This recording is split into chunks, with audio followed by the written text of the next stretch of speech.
देश जाई नया टंकियन के गोदी में राउरिया रूप लौकता मोदी में। देश जाई नया टंकियन के गोदी में राउरिया रूप लौकता मोदी में।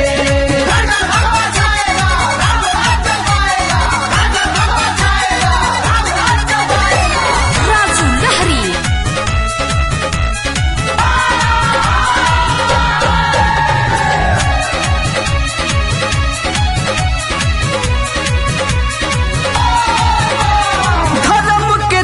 में पाप के सीमा होखता बाबा पार हो। एक सेवक के पीछे लागल बाड़े दुश्मन हजार हो। धर्म के देश में पाप के सीमा होखता बाबा पार हो।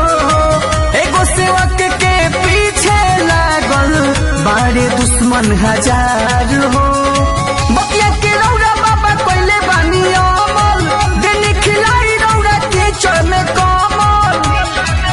मचल हल्ला फाबा पाक जंग रोधी में। देश जाई नया टंकियन के गोदी में राउरिया रूप लौकता मोदी में। देश जाई नया टंकियन के गोदी में राउरिया रूप लौकता मोदी में।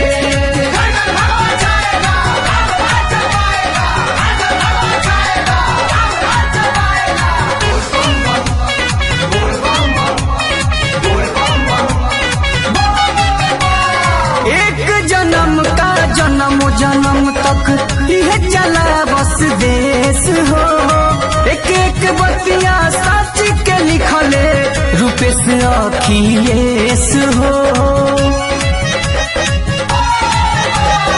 एक जन्म का जन्म जन्म तक यह चला बस देश हो। एक एक बतिया सच के लिखले चंदन अखिलेश हो। सबके देखे लेके नजर से दुश्मन में डर बाटे उनका कहर से।